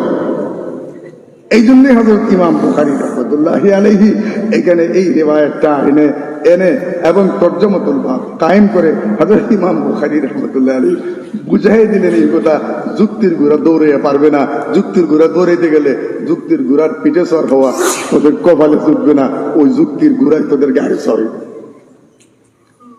ফলে হাদা 2 নম্বর কথা হলো আহমদ ইবনে আশকার, হযরত ইমাম বুখারী রাহমাতুল্লাহি আলাইহির উস্তাদ আহমদ হামিম দাল মাত্তা, এটাও হাম আজীব ফেরাসত হযরত ইমাম বুখারী রাহমাতুল্লাহি আলাইহি, যে ইমাম বুখারী রাহমাতুল্লাহি আলাইহি বুখারী শরীফের ভিতরে যে প্রথম রিওয়ায়াত আনছেন, এই রিওয়ায়াতটা ইমাম বুখারী রাহমাতুল্লাহি আলাইহির উস্তাদ হযরত ইমাম হুমায়দি রাহমাতুল্লাহি আলাইহির কাছ থেকে আনছেন। তালিব ইলমরা খুব ভালোভাবে, উস্তাদরা তো জানেনই। বুখারী শরীফের প্রথম রিওয়ায়াত ওনার উস্তাদ হযরত ইমাম হুমায়দি, মাদ্দা হলো হামদুন, আর বুখারী শরীফের শেষ রিওয়ায়াত হযরত ইমাম বুখারী রাহমাতুল্লাহি আলাইহির উস্তাদ আহমদ, এটাও হামদুন। গুয়া কি হযরত ইমাম বুখারী রাহমাতুল্লাহি আলাইহি হামদের দ্বারা কিতাব শুরু করেছেন, হামদের দ্বারা এই কিতাব শেষ করেছেন। এই ফেরাসত তো আল্লাহর কাউকে দান করেন নাই, এটা হযরত ইমাম বুখারী রাহমাতুল্লাহি আলাইহি দান করেছেন। শেষ রিওয়ায়াতটা হযরত ইমাম বুখারী রাহমাতুল্লাহি আলাইহি সাহাবী রাসূল হযরত আবু হুরায়রা রাদিয়াল্লাহু তাআলা আনহুর কাছ থেকে আনছেন। বড় তাৎপর্যপূর্ণ। লাখো সাহাবায়ে কেরাম আছেন, সেখান থেকে একজন সাহাবী, নাম কি? হযরত আবু হুরায়রা রাদিয়াল্লাহু তাআলা আনহু থেকে এই রিওয়ায়াত এনে হযরত ইমাম বুখারী রাহমাতুল্লাহি আলাইহি এমন একটা ইশারা করেছেন, শুধু এই কথাটার ব্যাখ্যা 2-1 ঘন্টার দরকার, যে হযরত ইমাম বুখারী রাহমাতুল্লাহি আলাইহি হযরত আবু হুরায়রা রাদিয়াল্লাহু তাআলা আনহু থেকে শেষ রিওয়ায়াতটা কেন আনলেন, আর প্রথম রিওয়ায়াতটা হযরত ওমর ইবনে খাত্তাব রাদিয়াল্লাহু তাআলা আনহু থেকে আনছেন। প্রথম রেওয়ায়াত বা বিলকুল একেবারে উমর তো উমর। হযরত নবী করিম সাল্লাল্লাহু আলাইহি ওয়াসাল্লাম বলতেন, হাদিস শরীফে সবাই পড়ছে যে উমর, আপনি যে রাস্তায় হাঁটেন শয়তান এই রাস্তায় কোনোদিন আসে না। মানুষ তো মানুষ, যে শয়তান সবাই ধোঁকা দেয়, এই শয়তান হযরত উমর রাদিয়াল্লাহু তাআলা আনহুর চেহারার সামনে আসতে ভয় পাইতো। হযরত উমর যে রাস্তায় দিতেন, রাস্তা পরিবর্তন করে শয়তান আরেক রাস্তায় হাঁটতো। তো আমিরুল মুমিনিন হযরত উমর ইবনে খাত্তাব রাদিয়াল্লাহু তাআলা আনহু সাহাবী রাসূল থেকে প্রথম রিওয়ায়াত আনছেন। ইশারা, এই যে কথাগুলো বলতেছি তোমাদের 10 বছর মোতালা লাগবে এই কথাগুলো বুঝতে পাইতে। এখানের মধ্যে হিকমত আছে। কিতাবের শুরুতে হযরত ওমর রাদিয়াল্লাহু তাআলা আনহুর কাছ থেকে এই রিওয়ায়াত আনলেন, আর কিতাবের শেষে একজন সুফি সাহাবী হযরত আবু হুরায়রা রাদিয়াল্লাহু তাআলা আনহুর কাছ থেকে আনলেন। প্রথম রিওয়ায়াত হযরত উমর ফারুক রাদিয়াল্লাহু তাআলা আনহু, উমর ইবনে খাত্তাব রাদিয়াল্লাহু তাআলা আনহু মাধ্যমে সাহাবে রাসূল প্রথম রিওয়ায়াত এনে হযরত ইমাম বুখারী রাহমাতুল্লাহি আলাইহি বুঝাইলেন, ইলমে দ্বীন যদি তার কেউ হাসিল করতে চায়, ইলমে হাদিসের কেউ যদি তালেবে ইলম হইতে চায়, শিখতে চায়, সেই হযরত উমর রাদিয়াল্লাহু তাআলা আনহুর মতো বা হিম্মত মর্দে মুজাহিদ হইতে হবে। হীনমন্যতায় ভুগে যাবে না যে আমার বাবার টাকা পয়সা নাই, এই জন্য কলেজে পড়ায় নাই, মাদ্রাসায় দিছে, আমি গরিব, ধনীরা অমুক অমুক করে, আমি হীনমন্যতা না। হযরত উমর রাদিয়াল্লাহু তাআলা আনহুর মতো এইরকম বা হিম্মত সাথ উমর রাদিয়াল্লাহু তাআলা আনহুর পরে আজ পর্যন্ত পয়দা হয় নাই, আর কিয়ামত পর্যন্ত উমরের মতো আরেকজন বা হিম্মত ব্যক্তি দুনিয়ায় আর আসবে না। এই জন্য 1994 সমস্ত বিশ্বের সব ধর্মের যখন কনফারেন্স হয়েছিল, পপ জন পল ওয়ান তার সভাপতিত্বে উনি ওনার বক্তব্যে বলেছিলেন, আজকে বিশ্বের যে অবস্থা, যে অবনতি, মারামারি, কাটাকাটি, হানাহানি, চরিত্রহীনতা, সমগ্র বিশ্বের মানুষকে যদি শান্তি দিতে হয়, বিশ্ববাসীকে যদি বিশ্বে যদি শান্তি প্রতিষ্ঠিত করতে হয়, এখনো হযরত উমরের মতো একজন মানুষের প্রয়োজন। আমাকে উমরের মতো একজন মুসলমান আমার সামনে হাজির করেন, আমি মুসলমান হব, আর ওই উমরের অধীনে সারা বিশ্বে শান্তি প্রতিষ্ঠা লাভ। এই উমর রাদিয়াল্লাহু তাআলা আনহু থেকে প্রথম রিওয়ায়াত সাহাবী রাসূল হযরত ইমাম বুখারী রাহমাতুল্লাহি আলাইহি ইশারা দিয়েছেন যে উমর রাদিয়াল্লাহু তাআলা আনহু সাওয়ানিল উমরি পড়ো রাসূল পাক সাল্লাল্লাহু আলাইহি ওয়াসাল্লাম হযরত উমর সম্পর্কে কি বলেছেন, হযরত উমর রাদিয়াল্লাহু তাআলা আনহু কি কারনামা, সাহাবী রাসূল হয়ে নবীর কাছে হাদিসের দরস নিয়ে অর্ধেকটা পৃথিবীর চালানোর যোগ্যতা যদি উমর রাদিয়াল্লাহু তাআলা আনহু অর্জন করতে পারেন, এখনো এই যুগের মানুষ বুখারী শরীফ পড়ে পড়ে সমগ্র পৃথিবীর নেতৃত্ব দেওয়ার মতো যোগ্যতা অর্জন করতে পারে। ইশারাতুন ইলা হাদা, এই দিকটা ইশারা করে।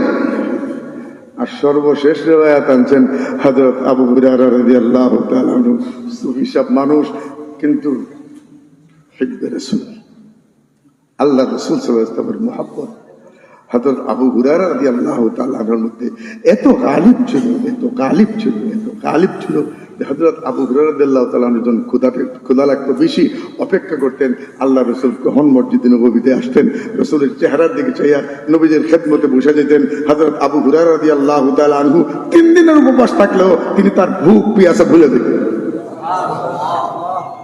কত বড় মুহাব্বে রাসূল ছিলেন হযরত আবু হুরায়রা। মনে রাখো, হযরত ইমাম বুখারী রাহমাতুল্লাহ আলাইহি ইমা ও ইশারা বোঝা বড় কঠিন, সহবত নিতে হবে, আকাবিরিনদের দর্শে বসতে হবে। শেষ রিওয়ায়াত আনছেন কার কাছ থেকে?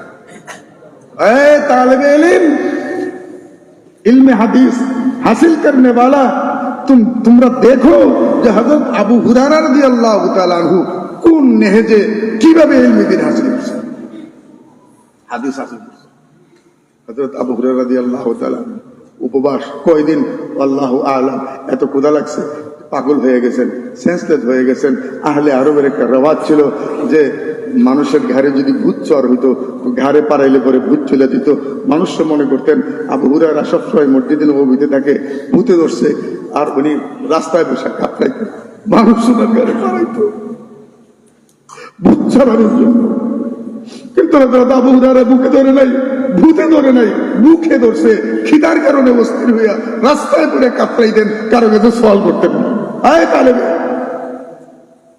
তোমরা যদি বুখারীর আলিম হতে চাও, ইলমে দ্বীন যদি হাসিল করতে চাও, তাহলে তালেবে ইলম তোমরা আবু হুরায়রা রাদিয়াল্লাহু তাআলা আনহুর মতো তালেবে ইলম হয়ে যাও, তার সওয়ানি হয়ে পড়ো, ওইভাবে তোমরা চলো, তো আল্লাহ তাআলা হযরত আবু হুরায়রাকে যেরকম কবুল করেছেন তোমাদেরকেও কবুল করবেন। दूसरा কারণ কিভাবে পড়ছেন, আবু হুরায়রা রাদিয়াল্লাহু তাআলা আনহু সুফার ছাত্র, ক্ষুধায় অস্থির হয়ে গেছেন। চিন্তা করলেন আর ক্ষুধার জ্বালায় বাঁচি না। নামাজের পরে মসজিদের দরজায় খাড়াইয়া গেলেন। হযরত ওমর রাদিয়াল্লাহু তাআলা আনহু বের হয়েছেন। হযরত ওমর রাদিয়াল্লাহু তাআলা আনহু একটা মাসলা জিজ্ঞেস করলেন। মাসলা মানে একটা আয়াত তাফসীর জিজ্ঞেস করলেন। জবাব দিয়ে হযরত ওমর চলে গেছেন। কিন্তু হযরত ওমর বুঝতে পারেন নাই হযরত আবু হুরায়রা কেন সওয়াল করতেছেন। এরপরে হযরত সিদ্দিক আকবর রাদিয়াল্লাহু তাআলা বের হইলেন। আবু হুরায়রা রাদিয়াল্লাহু তাআলা আরেকটা সওয়াল করলেন, তিনিও সওয়ালের জবাব দিয়ে চলে গেলেন। কিছুক্ষণ পরে হযরত নবী করিম সাল্লাল্লাহু আলাইহি ওয়াসাল্লাম নূরে মুজাসসাম রাহমাতুল লিল আলামিন দরজাতে বের হইলেন। আবু হুরায়রা রাদিয়াল্লাহু তাআলা নবীজিকে সওয়াল করলেন। নবী পাক সাল্লাল্লাহু আলাইহি ওয়াসাল্লাম হযরত আবু হুরায়রার আওয়াজ শুনে তার সওয়ালের জবাব না দিয়া হযরত আবু হুরায়রা রাদিয়াল্লাহু তাআলার চেহারার দিকে তাকে বললেন, আবু হুরায়রা আমার সাথে চলো। সুবহানাল্লাহ, কুরবান যাও রাহমাতুল লিল আলামিনের কদম উপরে, আমার সাথে চলো। অর্থাৎ এই প্রশ্নগুলো করেছিলেন হযরত আবু হুরায়রা রাদিয়াল্লাহু তাআলা আনহু। কেউ যদি বুঝে আমি ক্ষুধায় ছটফট করতেছি, তাহলে হয়তো আমার খাবারের কোনো একটা ব্যবস্থা হবে। কিন্তু সওয়াল করতেন না, সওয়াল করতেন না। আমি 3 দিন পর সওয়াল করতেন না। নিয়ে গেলেন আবু হুরায়রা ঘরের বাইরে। আল্লাহ রাসূল হযরত আয়েশা রাদিয়াল্লাহু তাআলা ঘরে দাখিল হইলেন। বললেন, আয়েশা কি আছে? আয়েশা বললেন, ইয়া রাসূলুল্লাহ, এক পেয়ালা দুধ ছাড়া আর কিছু নেই। আল্লাহ রাসূল বলেন, আলহামদুলিল্লাহ।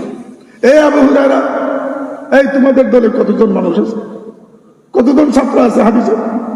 আবু হুরায়রা রাদিয়াল্লাহু তাআলা বললেন, ইয়া রাসূলুল্লাহ, আমি ছাড়া তো আরো 69 জন আছে। ঘরে যে এক পেয়ালা দুধ আছে, এটা হযরত আবু হুরায়রা রাদিয়াল্লাহু তাআলা শুনে ফেলেছেন। বললেন যে, আবু হুরায়রা, যাও আসহাবে সুফার সমস্ত তালেবে ইলমদেরকে আমার বাসায় দাওয়াত দাও। সুবহানাল্লাহ। খাবার কি? খাবার কি? আবু হুরায়রা ওনাদেরকে দাওয়াত দিয়ে নিয়ে আসতেছেন। এই রেওয়ায়াতটা আবু হুরায়রা নিজে বয়ান করতেছেন। আমি যে কথাটা বলতেছি, এই রেওয়ায়াতটাও হযরত আবু হুরায়রা রাদিয়াল্লাহু তাআলা নিজে বয়ান করতেছেন। বলতেছেন যে, আমি যখন ওনাদেরকে নিয়ে আল্লাহ রাসূলের ঘরের দিকে আসতেছি, আমি মনে মনে চিন্তা করলাম যে যেহেতু আল্লাহ রাসূল আমার মাধ্যমে দাওয়াত দেওয়াইছেন, মনে হয় শেষ পর্যন্ত আসলে সাইদারিটাও আমার জিম্মায় দিবেন যে, আবু হুরায়রা তুমি সাইদারি করো। সাইদারি মানে মেহমানদের তুমি খাবারটা তুমি পরিবেশন করো। দুধ আছে এক পেয়ালা, আমি যারা দিব সেই তো শেষ করবো। তা আমি যে ফাঁকা, সেই ফাঁকাই থাকবো। আমি যে উপভুক্ত, সে উপভুক্ত থাকবো। আমি সে উপাস, সে উপাসই থাকবো। এটা হযরত আবু হুরায়রা নিজে বয়ান করতেছে। পুরা জামাত নিয়ে যখন নবী পাক সাল্লাল্লাহু আলাইহি ওয়াসাল্লামের ঘরে গেছেন, তো দুধের পেয়ালাটা আনেছেন। আন্না বলেন, আবু হুরায়রা, একজন একজন করে তুমি খাদিমদারি করতে থাকো। হযরত আবু হুরায়রা বলেন যে, আমি মনে মনে যা ভাবছিলাম, এই জিম্মাদারিটা আল্লাহ রাসূল আমারই দিলেন, অথচ ক্ষুধা আমার সবচেয়ে বেশি। হযরত আবু হুরায়রা রাদিয়াল্লাহু তাআলা বলেন, প্রথম জনকে আমি পান করিলাম।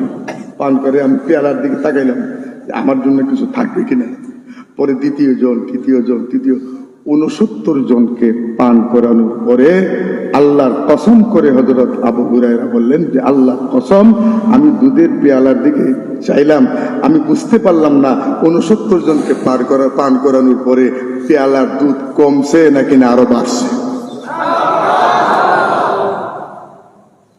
মুখে একটা কষ্টের হাসি দেয়া, কারণ এরকম উপবাস মুখে তো সুন্দর হাসিও আসার কথা না। কিন্তু একটা কথা, সাহাবায়ে কেরাম যখন নবী পাক সাল্লাল্লাহু আলাইহি ওয়াসাল্লামের চেহারা মুবারক দেখতেন, তারা ক্ষুধা ভুলে যেতেন।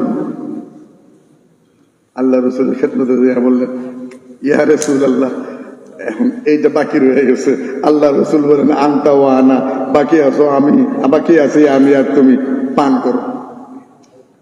আবু হুরায়রা রাদিয়াল্লাহু তাআলা বলেন যে আমার হাতে কি বরকত আছে, আমি যদি পান করি তো এক টানেই তো বাটি শেষ হয়ে যাবে, তা আল্লাহ রাসূল কি পান করবেন? আমি একটু খুব শর্মিন্দা হইয়া মনে মনে আমার ক্ষুধা নিবারণের জন্য যতটুকু দরকার অতটুকু পান করছি। আল্লাহ রাসূল আমার দিকে তাকাইয়া বললেন যে এসে আবু হুরায়রা, তুমি আরো পান করো। ক্ষুধা নিবারণ হয়ে গেছে, কিন্তু খাবার চাহিদা আমার কাছে, আমি বাইচা গেছি, বাস আমার মনের ভিতরে ফরহাদ চলে আসছে, কিন্তু ইচ্ছা করলে আরো খাইতে পারো। ফলে হাদা নবী পাক সাল্লাল্লাহু আলাইহি ওয়াসাল্লাম বললেন, আবু হুরায়রা তুমি আরো পান করো। আবু হুরায়রা বললেন আমি আরো পান করলাম। পান করে পেয়ালার দিকে তাকাইলাম, আল্লাহ রাসূল বলেন, আবু হুরায়রা সবাই একবার পান করছে, তোমার কিন্তু 3 বার, আরো পান করো। সুবহানাল্লাহ, আরো পান করো। তৃতীয়বার পান করার পরে হযরত আবু হুরায়রা বলেন, আমার পেট এমন ভরা পড়ছে, আরেক কাপড়ে আমার মুখে নেওয়ার মতো আমার কোনো সুযোগ নাই। আমি অপারগতা প্রকাশ করে বললাম, ইয়া রাসূলুল্লাহ সাবিতু, আমি পেটে একেবারেই ভরিয়া ফেলেছি, আর পারবো না। নবী পাক সাল্লাল্লাহু আলাইহি ওয়াসাল্লাম বাকি দুধ পান করিয়া তাও ওই রকম রয়ে গেছে, অতঃপর ওই পরিমাণ দুধ আবার আঙ্গর মহলে ফিরিয়ে দিলেন। ঘরওয়ালাদেরকে বললেন তোমরাও পান করো। কেন? লাখো সাহাবায়ে কেরামের মধ্য থেকে হযরত ইমাম বুখারী রাহমাতুল্লাহ আলাইহি এই রিওয়ায়াতটা শুধু হযরত আবু হুরায়রা বয়ান করেন নাই, বহু সাহাবায়ে কেরাম এই রিওয়ায়াত বয়ান করেছেন। এই বুখারী শরীফের ভিতরে বিভিন্ন সাহাবায়ে কেরাম থেকে এই রিওয়ায়াত তোমরা পড়ে আসছো। তারপরেও আখিরি রিওয়ায়াতটা হযরত ইমাম বুখারী রাহমাতুল্লাহ আলাইহি হযরত আবু হুরায়রা রাদিয়াল্লাহু তাআলা আনহুর কাছ থেকে কেন আনলেন? এই দিকে ইশারা দিয়ে আমরা এই ইলমে হাদিসের তালেবে ইলমরা আসলে যদি কিছু হইতে চাও তো আবু হুরায়রা রাদিয়াল্লাহু তাআলা আনহুর মতো হও, তো আল্লাহ পাক রব্বুল আলামিন দুনিয়া এবং আখিরাতে তোমাদেরকে দান করবেন। আবু হুরায়রা রাদিয়াল্লাহু তাআলা আনহু সম্পর্কে ওই জমানায় কিছু ইশকাল ছিল, মা আকসারা আবু হুরায়রা, মা আকসারা আবু হুরায়রা, মা আকসারা আবু হুরায়রা। আরে আবু হুরায়রা এত হাদিস বয়ান করেন, এত হাদিস বয়ান করেন, এত হাদিস বয়ান করেন, এশকাল। কিন্তু হযরত আবু হুরায়রা রাদিয়াল্লাহু তাআলা হাদিসে কেউ ভুল ধরতে পারেন নাই। কিন্তু একটা কথা যে হযরত আবু বকর, হযরত ওমর, হযরত উসমান, হযরত আলী কিবারে সাহাবায়ে কেরাম তারা তো এত হাদিস বয়ান করেন না, আবু হুরায়রা রাদিয়াল্লাহু তাআলা এত হাদিস বয়ান করেন। এই কথাটাও হযরত আবু হুরায়রা নিজে বয়ান করছেন, নিজে বয়ান করতেছেন। বুখারী শরীফে আছে, মিশকাত শরীফ জিলদ আউয়াল। হযরত আবু হুরায়রা রাদিয়াল্লাহু তাআলা বলেন, 2 কারণে আমি বেশি হাদিস বয়ান করি। 1 নম্বর কারণ হইল আমার মুহাজিরিন, আমার ভাইয়েরা যারা হিজরত করে আসছেন, তারা সব ফেলে হিজরত করে আসছেন অভাবী। আনসার ভাইয়েরা তাদের সাথে ভাইবন্ধি করছেন, দুস্তি করছেন। এই জন্য তারা বাড়ি বাড়ি করে নবী পাক সাল্লাল্লাহু আলাইহি ওয়াসাল্লামের খেদমতে থাকতেন। কিছু সময় তারা রুজি রোজগার করতেন, আর বাকি সময় রাসূল পাক সাল্লাল্লাহু আলাইহি ওয়াসাল্লামের খেদমতে থাকতেন। আমি আবু হুরায়রা সারা জীবন দিবা নিশি পেটের ক্ষুধা সহকারে রাসূল করিম সাল্লাল্লাহু আলাইহি ওয়াসাল্লামের খেদমতে পড়ে থাকতাম, এই আশায় যে আমি যদি রুজি করতে যাই অথবা কোথায় খাবারের জন্য যাই, কি জানি ওই সময়ে আল্লাহ রাসূল কোনো কথা বলেন, ওই হাদিসটা আমার ছুটে যাবে। এই জন্য আমি খাবারের জন্য না রুজি করতে যেতাম, না কারো বাড়িতে লজিং খেতে যেতাম। এক কারণ। এই তালিবে ইলমরা, ইলমে দ্বীন যদি হাসিল করতে চাও, টিউশনি বাদ দিতে হবে, রুজির ধান্দা মাথার থেকে বাদ দিতে হবে। আল্লাহর ওয়াস্তে ইলমে দ্বীন হাসিলের জন্য নিজেকে অক্ষ করে দিতে পারলে তো আবু হুরায়রা রাদিয়াল্লাহু তাআলা যে নিয়ামত পাইছেন, এই নিয়ামতের কিয়দাংশ আল্লাহ তাআলা আমাদেরকেও দান করবেন। এই দিকে হযরত ইমাম বুখারী রাহমাতুল্লাহ আলাইহি ইশারা করেছেন। 2 নম্বর কারণ বললেন আবু হুরায়রা যে আমি এত বেশি হাদিস শুনতাম, নবী পাক সাল্লাল্লাহু আলাইহি ওয়াসাল্লামের কওল, ফেল, তাকরীর সব একটাও আমার কাছ থেকে ছুটতো না। আমি লেগে থাকতাম নবী পাক সাল্লাল্লাহু আলাইহি ওয়াসাল্লামের সাথে, কিন্তু একটা পর্যায়ে দেখলাম এত কিছু আমি মুখস্থ রাখতে পারতেছি না। অনেক হাদিস আমি ভুলে যাচ্ছি। আমি নবী পাক সাল্লাল্লাহু আলাইহি ওয়াসাল্লামের খেদমতে হাজিরিয়া বললাম, ইয়া রাসূলুল্লাহ, আমি তো অনেক হাদিস পড়ি, অনেক হাদিস শিখি, আমি তো ভুলে যাই হুজুর। قال رسول الله صلى الله عليه وسلم উবসুদ রিদাআকা, এই আবু হুরায়রা তোমার গায়ের চাদরটা একটু খুললাম, মেলাইয়া দাও, খুলে দাও। আগে তো চাদরই পড়তেন, এটাই তো জামা ছিল। উবসুদ রিদা, তোমার চাদরটা খুলো। قال আবু হুরায়রা فبسطت আল্লাহ রসুলের এই কথার পরে আমি আমার গায়ের চাদরটা খুইলা তুইও হাত দা বিছাইয়া দিলাম। নবী পাক সাল্লাল্লাহু আলাইহি ওয়াসাল্লাম এইভাবে দুই হাত বইরা চাদরে দিয়া বললেন, তোমার সিনার সাথে মিশিয়ে নাও। আমি খালি চাদরটা আমার বুকের সাথে মিশিয়ে নিলাম, খোদার কসম। তখন থেকে নিয়ে হাত্তাল আন এই পর্যন্ত যত কথা জীবনে আমি শুনছি, একটা হরফ আমি আর বলি নাই। আল্লাহ রসুল আমাকে দান করছে, আল্লাহ রসুল আমাকে। এই কারণে আমি সবচাইতে বেশি হাদিস শরীফ রিওয়ায়াত করি। আর আমি যে হাদিস শরীফ রিওয়ায়াত করি, আমার কাছে হাদিস শরীফের দুইটা ভান্ডার আছে। এই পর্যন্ত একটা ভান্ডারের মুখ খুলছি, হাদিস শরীফের দ্বিতীয় ভান্ডারের মুখটা এখনো বান্দাই রাখছি, খুলি। হযরত ইমাম বুখারী, দেখো এই কথাগুলো বলতেছে আকাবিরিনদের কথা থেকে, কিন্তু সুরাহিনে হাদিস সবাই করে। এই জন্য বললাম 10 বছর মোতালা করো, তারপরে এই ফেরাসতগুলি মিলা। হযরত ইমাম বুখারী রাহমাতুল্লাহ আলাইহি আবার বলতেছেন যে হযরত আবু হুরায়রা রাদিয়াল্লাহু তাআলা আনহুর কাছ থেকে এই রিওয়ায়াত আছে।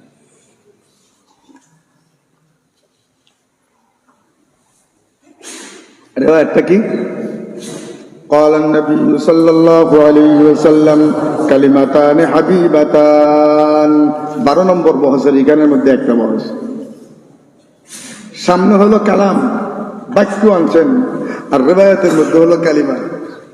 কালিমার বাক্যের মধ্যে কালিমাতুল লাফজিন নুজিয়াল মানান, কথা বলেন না মুফরাদ। কিন্তু পরে যে বাক্য আনছেন, জুমলা আনছেন, কালিমা আনেন। এটা ওজন মিলানোর জন্য আনা হয়েছে। আর এরকম আমাদের সমাজের মধ্যেও, ইসলামের মধ্যেও মাহাবরা আছে, যেমন কালিমায়ে তয়্যিবা। এটা কি কালিমা না কালাম? লা ইলাহা ইল্লাল্লাহু মুহাম্মাদুর রাসূলুল্লাহ, কালিমায়ে শাহাদাত, এটা কি কালিমা না কালাম? আশহাদু আল্লা ইলাহা ইল্লাল্লাহু ওয়া আশহাদু আন্না মুহাম্মাদুর রাসূলুল্লাহ, ফালিহাযা ফালা হারাজ, কালিমাতান হাবিবাতান ইলার রহমান।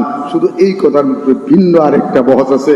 আল্লাহ পাক রব্বুল আলামিন যে 99টা সিফাতি নাম এই উম্মতকে দান করেছেন, 99টা সিফাতি নামের থেকে নবী পাক সাল্লাল্লাহু আলাইহি ওয়াসাল্লাম রহমান নামটা কেন চয়ন করলেন, ইন্তেখাব করলেন? হাবিবাতান ইলার রহমান এটা বলেন নাই, হাবিবাতান ইলাল্লাহ এটা বলেন নাই, হাবিবাতান ইলার রহিম এটা বলেন নাই, হাবিবাতান ইলাল গফফার ইলাস সাত্তার কিন্তু বলেন না। কি বলছেন? হাবিবাতানে ইলার রহমান, রহমানের কাছে বড় প্রিয়। এখন এখানে কি বহস বলবো, বহলার এই পর্যন্ত কাম, শুধু তর্জমা। পরম করুণা বয় আল্লাহ, পরম এর চেয়ে বাংলায় বড় কোনো ভাষাই পরম করুণা বয়। এটা নবী পাক সাল্লাল্লাহু আলাইহি ওয়াসাল্লাম আল্লাহর জাতের এই নামটা হাবিবাতান ইলার রহমান চয়ন করেছেন। আল্লাহ দুনিয়াতেও মানুষের উপর দয়া করেন, আখিরাতে আল্লাহ পাক রব্বুল আলামিন বেশুমার দয়া করবেন, আল্লাহর রহমত করবেন। আল্লাহ পাকের রহমত আছে 100টা, তার মধ্যে আল্লাহ পাক একটা রহমতকে ভাগ করে সমস্ত জগৎ সমূহকে দান করছেন 99টা মহব্বত। আল্লাহ পাক রব্বুল আলামিন নিজের কাছে রাখছেন। এই 99টা মহব্বত একসাথে করে আল্লাহ পাক তার বান্দা ইনসানকে ভালোবাসেন। হাবিবাতান ইলার রহমান, হাবিবাতান ইলার রহমান আল্লাহর কাছে বড় পছন্দনীয়, কিন্তু হাবিবাতান আলাল লিসান, জবানে উচ্চারণে বড় হালকা। বলে উচ্চারণে হালকা কেন? আরবির মধ্যে যদি উচ্চারণে কষ্ট হয়, হরুফে মুস্তালিয়া ইস্তালা থাকলে বলে কষ্ট হয়। এই দুইটা বাক্যের মধ্যে কোনো হরুফে মুস্তালিয়া নাই। এই জন্য নবী পাক সাল্লাল্লাহু আলাইহি ওয়াসাল্লাম বলতেছেন খাফিফাতান আলাল লিসান, দুইটি বাক্য উচ্চারণে বড় সহজ, দুইটি বাক্য। তো আমার শেখ রহমতুল্লাহ আলাইহি এখানে ইশকাল করছিলেন যে দুইটি মাত্র কালাম আর জবানে বড় হালকা পাতলা, এর আর কি মর্যাদা হবে আল্লাহর কাছে? নবী পাক সাল্লাল্লাহু আলাইহি ওয়াসাল্লাম এই কথার জবাব দিতেছেন যে হ্যাঁ, বাক্য দুইটা হইলেও আর জবানে হালকা পাতলা হইলেও সাকিলাতান ফিল মিজান, সাকিলাতান ফিল মিজান, এই দুইটা বাক্য মিজানের পাল্লায় অনেক ভারী হবে। তর্জমাতুল বাব মিলাও, ওয়ানাযাউল মাওয়াজিনাল কিসতা লিয়াউমিল কিয়ামah। তর্জমাতুল বাব সাবিক সাকিলাতান ফিল মিজান, মিজানের পাল্লায় এই দুইটি কালিমা অনেক ভারী হবে। তার মানে হলো মিজানের পাল্লায় বান্দাদের আমল নামা, বদ আমল, নেক আমল ওজন করা হবে। এই রেওয়ায়াতের দ্বারা এটা সাবিত হয়ে গেল। বাকি হইল আল্লাহ তাআলা যে মিজান কায়েম করবেন, এই মিজানটা কত বড় হবে। মিজানটা কত বড় হবে। মিজান সম্পর্কে আমার শেখ বলেছেন, শোনো, মিজানের দুইটা পাল্লা থাকবে, দুই পাল্লা ঝুলানোর জন্য একটা ডান্ডা থাকবে, যেরকম দুনিয়ার মধ্যে মিজান ডান্ডা ধরার মতো ব্যবস্থা থাকবে, আর সুইয়ের মতো কাটা থাকবে, যে সামান্যতম যাতে ইনসাফের বরখালাপ না হয়। এক একটা পাল্লা এত বড় হবে যে সমস্ত দুনিয়া যদি পাল্লায় উঠে দেওয়া হয়, সাতও জমিন ওই এক পাল্লার ভিতরে জায়গা হয়ে যাবে। এত বড় মিজানের পাল্লা এত বড় হবে। এই পাল্লার জুবান থাকবে, পাল্লা কথা বলবে। বাকি আরেকটা কথা রয়ে গেছে, যে এটা কি আমেলকে ওজন করা হবে না আমল নামাকে ওজন করা হবে। অর্থাৎ যে বান্দা আমল করছে, নেক আমল, বদ আমল, তাকে কি পাল্লায় ওজন করা হবে নাকি নামায় আমালকে ওজন করা হবে। তো মশহুর উলামা হযরতের রায় অনুযায়ী এখানে অনেকগুলি আকওয়াল আছে যে আল্লাহ তাআলা মিজানের পাল্লায় মানুষের আমল নামাকে ওজন করবেন। যেমন একটা হাদিস আছে তিরমিজি শরীফে, আবু দাউদ শরীফও আছে ওই রিওয়ায়াতটা, যে হাদিসকে হাদিসে বেতাকা বলা হয়। যে হাদিসে আল্লাহর এক বান্দাকে মিজানের সামনে ওজন করার জন্য হাজির করবেন। ওই বান্দা সামনে দেখবেন, ওই বান্দা দেখবে যে তার বদ আমলের ৯৯টা দফতর। পাল্লায় ওজন করা হয় না, মিজানে দেওয়া হয় না। এখানে কতটা দফতর? ৯৯টা দফতর হইল বদ আমলের। এক একটা দফতর তার আমল নামা এত বড় যে এইখানে দফতরের এক অংশ, দফতরের শেষ পাতা, চোখের ঠিকানা যেখানে শেষ হবে, চোখের দৃষ্টি যেখানে শেষ হবে, অত বড় পর্যন্ত একটা দফতর। এইরকম ৯৯টা দফতর বলা তার বদ আমল হবে। কিন্তু হ্যাঁ, মুসলমান আছে, ইমানদার, এত বেশি তার বদ আমল। তো আল্লাহ পাক তাকে জিজ্ঞেস করবেন, কিরে বান্দা, আল্লাহর পক্ষ থেকে জিজ্ঞেস করা হবে, এই বদ আমল গুলো তোমার? স্বীকার করবে যে আল্লাহ আমার। তোমার এই এত বড় দপ্তর ৯৯টা, এখানে আমার ফেরেশতা কোনো ভুলভ্রান্তি কিছু লেখছেনি? সে বলবে লা ইয়া রাব, এর মধ্যে ভুলভ্রান্তি কিছু নেই। তাইলে এখন তোমার আমল নামাকে ওজন করা হবে। বান্দা বলবে ফেরেশতারে যে ভাই, এ আমার এত বড় বদ আমল, ওজন করার কি দরকার আছে? আমার সম্পর্কে হাসরের ময়দানে আল্লাহ পাক যে ফয়সালা করেন, সেই ফয়সালায় আমি মাথার ধার্য করে নেব, শিরোধার্য আমার যে ফয়সালা করেন। আমার এত বড় বদ আমলের দপ্তর, তার মধ্যে আমার নেক আমল তো সামান্যই হবে, সুতরাং ওজন করার কোনো প্রয়োজন নাই। আল্লাহর পক্ষ থেকে আওয়াজ আসবে, হ্যাঁ ফেরেশতারা, সমস্ত বদ আমল বদির পাল্লায় উঠাও। সমস্ত বদ আমল, গুনাহ যখন বদির পাল্লায় উঠাবেন, তখন বদির পাল্লা কি হয়ে যাবে? গুনার পাল্লা ভারী হয়ে যাবে, অনেক বেশি ভারী হয়ে যাবে। আল্লাহর বান্দা তাকিয়ে থাকবে। আল্লাহ পাক রব্বুল আলামিন বলবেন যে আমি তোমার জন্য একটা পারচা আমার কাছে আছে। পারচা মানে চিরকুট, ছোট্ট একটা চিরকুটই তো বলে দেখি, আমার কাছে একটা চিরকুট আছে, আমার কাছে একটা চিরকুট আছে, ছোট্ট একটা মানে টুকরা আছে, লেখা, ফেরেশতা আমার কাছে দে, এই নাও একটা টুকরা। এই টুকরাটা, এই কাগজের টুকরাটা, এই কাগজের টুকরাটা আমার বান্দার নেক আমলের পাল্লায় রেখে দাও।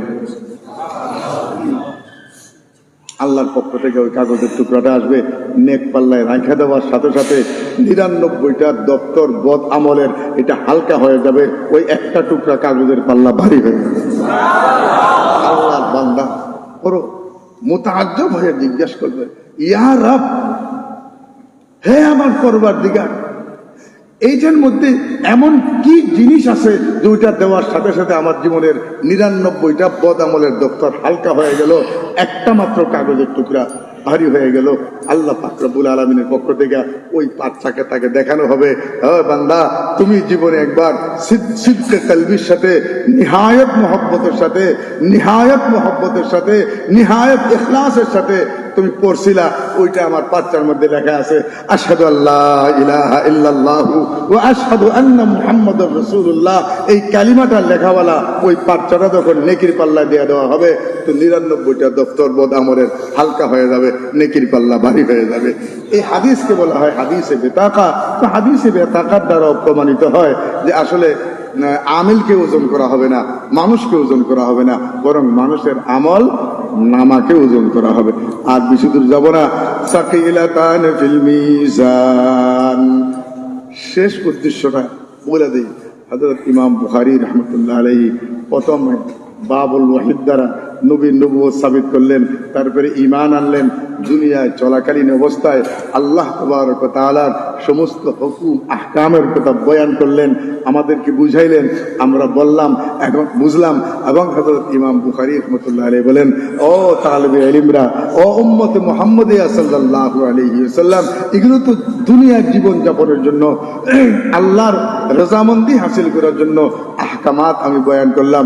এখন তোমাদেরকে আখিরাতের সামান বাড়ানোর জন্য শেষ একটা ওজিফা, একটা তাসবির মাধ্যমে আমি শেষ করতেছি।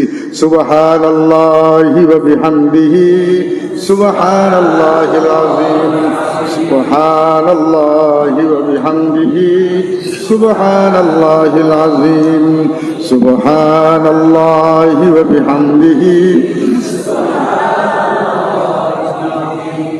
লফজে সুবহানের উপরে হযরত ইমাম বুখারী রাহমাতুল্লাহ আলাইহি কিতাবে আলাদা বাব বানছেন, তার ফাজাইল বয়ান করছেন। হামদের উপরে আলাদা বাব বানছেন, ফাজাইল বয়ান করছেন।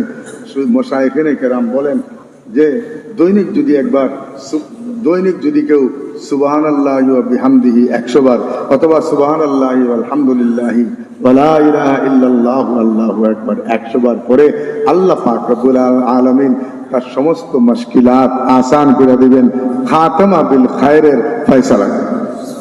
এই জন্য গুরুত্বপূর্ণ একটা ওজিফা আমাদেরকে দিয়া, একটা তাসবিহ, একটা সবক দেয়া, ওই সবকের মাধ্যমে ইমাম বুখারী রাহমাতুল্লাহ আলাইহি বুখারী শরীফ শেষ করতেছে। ওয়া আখিরু দাওয়ানা আলহামদুলিল্লাহি রাব্বিল আলামিন।